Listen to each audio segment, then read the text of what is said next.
यह अब तक की सबसे दर्दनाक मौत थी जो मैंने देखी थी। देखते ही देखते नकाबपोश व्यक्ति ने महिला के छोटे से मुंह में 100 सिगरेट ठूंस दी और जैसे ही उसने उन्हें जलाया, महिला ने असली फेफड़ों के पार जाने का एहसास किया। निकोटीन की भारी मात्रा फेफड़ों में भर गई और महिला तुरंत कांपने लगी, तड़पने लगी। उसका पूरा चेहरा असहनीय पीड़ा बयां कर रहा था। आखिरकार गहरे धुएं से घुटकर वह बेहोश हो गई। लेकिन नकाबपोश व्यक्ति यहीं नहीं रुका। उसने महिला के दोनों कानों में बड़े लाल स्पीकर लगा दिए और वॉल्यूम बढ़ा दिया। तेज आवाज ने उसे झटके से होश में ला दिया। आवाज बढ़ती गई और कुछ ही देर में उसके कान के पर्दे फट गए, यहाँ तक कि उसे खून से सने पेशाब आने लगे। ज्यादा देर नहीं हुई थी कि उसकी मौत हो गई। लेकिन यह तो बस बदला लेने के खेल की शुरुआत थी। सबसे चौंकाने वाली बात यह थी कि यह निर्मम अत्याचारी व्यक्ति दरअसल खुद ही सबसे ज्यादा यातनाएं झेल चुका था। कुछ समय पहले महिला जब होश में आई तो उसने महसूस किया कि वह कसकर बंधी हुई थी। उसकी आंखें और मुंह ढके हुए थे। जब उसने महसूस किया कि वह हिलडुल भी नहीं सकती, तब उसे एहसास हुआ कि कुछ बहुत बुरा होने वाला है। वह घबरा गई। उसने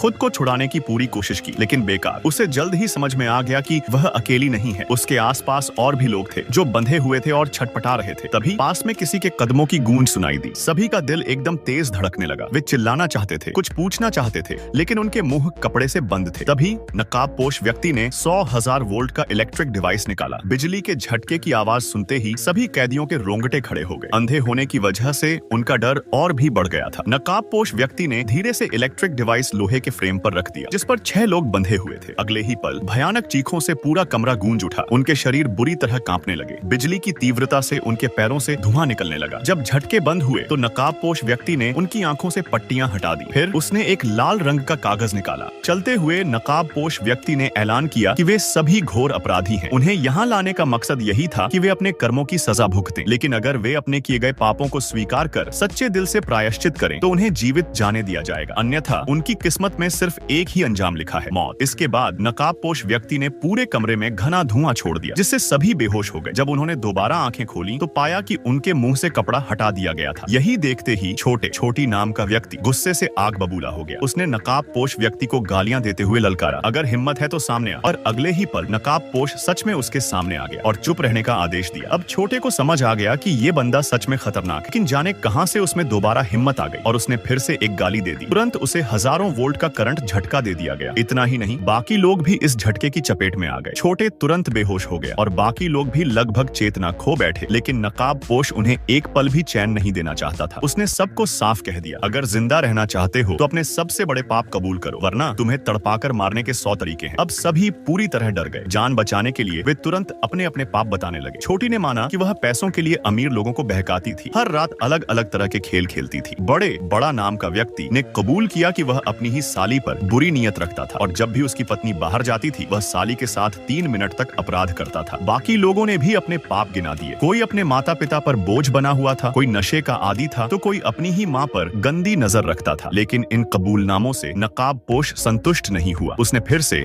उन्हें बिजली के झटकों की यातना दी। जब तक कि इलेक्ट्रिक डिवाइस की बैटरी खत्म नहीं हो गई, तब तक यह सिलसिला चलता रहा। फिर जाते जाते उसने धमकी दी, अच्छे से सोच लो, अगर अगली बार जब मैं आऊं और तुम्हारे जवाब सही न हुए तो तुम सब मारे जाओगे। नकाबपोश के जाते ही छोटे का गुस्सा फूट पड़ा। वह गालियां देता हुआ बचने का तरीका खोजने लगा, लेकिन चाहे जितनी कोशिश कर लें, लोहे की जंजीरें इतनी मजबूत थीं कि कोई भी उन्हें तोड़ नहीं पाया। जैसे ही उन्होंने देखा कि वह भारी लोहे का फ्रेम उठाना असंभव था, सभी के दिलों में भय समा गया। यह सोचते ही नकाबपोश व्यक्ति एक बड़ी बाल्टी में भरी सैकड़ों पेन लेकर कमरे में दाखिल हुआ। बिना कुछ कहे उसने सीधे अविनाश की जांघों और शरीर पर बेरहमी से पेन घोंपने शुरू कर दिए। अविनाश दर्द से चीखने लगा। उसकी भयावह चीखें सुनकर बाकी सभी का खून जम गया। तेज चाकू जैसे वार और मांस चीरने की आवाजें उनके कानों में गूंजने लगी और वे सांस रोककर खुद को अगले शिकार बनने से बचाने की कोशिश करने लगे। अभी अचानक कमरे में फिर से एक जहरीला धुआं छोड़ा गया, जिससे सभी बेहोश हो गए। जब उनकी आंखें खुली तो उन्होंने पाया कि उनकी एक कलाई की रस्सी खोल दी गई थी। ऐसा लग रहा था जैसे नकाबपोश चाहता था कि वे कुछ करें। उन सभी ने लोहे का फ्रेम हटाकर भागने की कोशिश की, पर तभी राहुल की नजर एक चौंका देने वाली चीज पर पड़ी। वह वहीं ठिठक कर रह गया। वहां फर्श पर एक टूटी हुई उंगली पड़ी थी जो पूरी तरह खून से लथपथ थी। उसने हिम्मत जुटाई और जल्दी से एक पेन उठाकर उसे अपनी पीठ के पीछे छुपा लिया। जैसे ही नकाबपोश उसके करीब आया, राहुल ने अचानक उस पर हमला कर दिया। लेकिन अगले ही पल राहुल स्तब्ध रह गया। वह कांपते हुए वहीं बैठ गया। उसकी आंखें भय से चौड़ी हो गई। उसका दिल तेजी से धड़कने लगा। उसे डर था कि नकाबपोश अब उसके साथ भी वही करेगा जो उसने अविनाश के साथ किया था। लेकिन इस बार नकाबपोश ने कुछ नहीं किया। वह नाराज नहीं हुआ, बल्कि शांत भाव से खड़ा हो गया। फिर उसने उनके सामने एक कागज का टुकड़ा डाल दिया। उसने कहा, अगर तुम्हें डर है कि कोई तुम्हारे गुनाह सुन लेगा तो इसे लिख कर दे दो। अगर मैं जवाब से संतुष्ट हुआ तो मैं तुम्हें छोड़ दूंगा। सभी ने दिमाग पर जोर डाला, पर उन्हें समझ ही नहीं आया कि नकाबपोश आखिर उनसे क्या सुनना चाहता था। वे इतने हताश हो चुके थे कि उन्होंने पैसा, शोहरत और यहाँ तक कि अपने शरीर तक नकाबपोश को देने की पेशकश कर दी। बस उन्हें छोड़ दिया जाए। पर चाहे वे कितना भी अमीर हो, चाहे उनका रुतबा कितना भी ऊंचा हो, चाहे वे दुनिया की सबसे खूबसूरत महिलाएं क्यों न हो, नकाबपोश टस से मस नहीं हुआ। यह सुनकर सिमरन क्रोध से चिल्ला उठी, अगर तुझे पैसे नहीं चाहिए, ना ही तुझे खूबसूरत लड़कियों में दिलचस्पी है, तो फिर तेरा असली मकसद क्या है? पर उसका यह सवाल उसे भारी पड़ गया। फिर से जहरीला धुआं छोड़ा गया और वे सब फिर बेहोश हो गए। जब उन्होंने अगली बार आंखें खोली तो उन्होंने पाया कि पार्वती नाम की लड़की अब इस दुनिया में नहीं रही। उसके दोनों कानों के पास बड़े बड़े स्पीकर बंधे हुए थे। उसके होंठों से झाग निकल रहा था। उसकी शर्ट खून से भीग चुकी थी। ऐसा लग रहा था मानो जबरदस्त ध्वनि तरंगों ने उसे धीरे धीरे मार डाला हो। उसकी लाश देखकर अजय पूरी तरह डर से पागल हो गया। अब जब नकाबपोश दोबारा कमरे में दाखिल हुआ तो उसने पार्वती की लाश को घसीटते हुए बाहर निकाल दिया। यह देखकर सभी के रोंगटे खड़े हो गए। अब सिमरन से और बर्दाश्त नहीं हुआ। उसने गुस्से में चिल्लाकर कहा, तू ना पैसा मांगता है, ना औरतों में दिलचस्पी रखता है, तो फिर हमें यहाँ क्यों कैद किया है? लेकिन नकाबपोश चुप ही रहा। उसने सिर्फ इतना कहा, तुम्हें खुद इसका जवाब ढूंढना होगा। सिर्फ सही जवाब लिखने पर ही तुम यहाँ से जिंदा बच पाओगे। और फिर से जहरीला धुआं कमरे में फैल गया। निर्दय न्याय छोटे श्वाई ने गिड़गिड़ाते हुए माफी मांगी, लेकिन मास्क पहने व्यक्ति को जरा भी दया नहीं आई। उसने धीरे धीरे लोहे की छड़ उठाई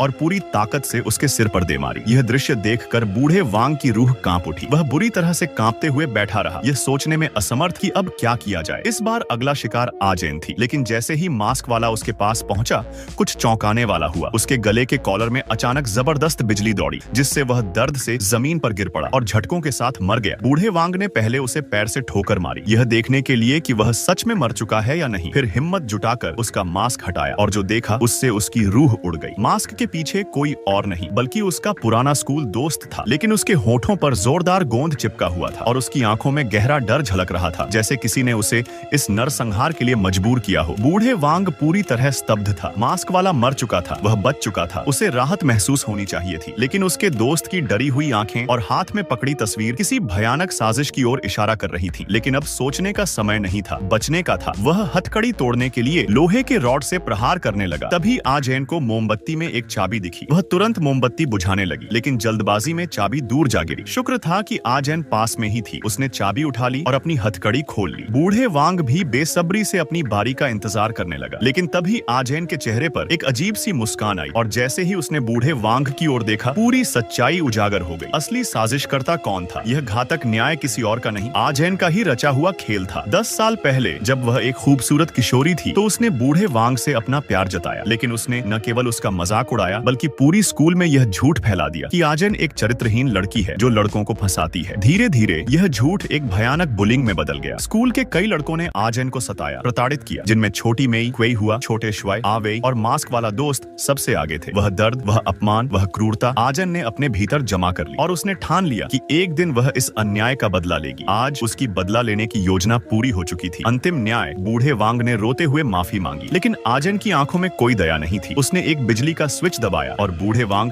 जमीन पर तड़प उठा। फिर उसने कमरे में जहरीली गैस छोड़ दी। आजैन ने बूढ़े वांग के पास बैठकर उसकी ओर देखा। कहीं न कहीं वह अब भी उससे प्यार करती थी और इसी कारण उसने उसे अकेला मरने नहीं दिया। वह उसके साथ मरने को तैयार थी। बुलिंग का कड़वा सच, आजैन की त्रासदी केवल एक कहानी नहीं थी। यह कोरियाई स्कूलों में हो रही वास्तविक घटनाओं का प्रतिबिंब थी, जहां पीड़ित को न्याय नहीं मिलता और अपराधी बिना सजा के बच जाते हैं। जब कानून पीड़ितों को न्याय देने में असफल हो जाता है तो कुछ लोग खुद ही न्याय का हथियार उठा लेते हैं। आज की कहानी यहीं समाप्त होती है।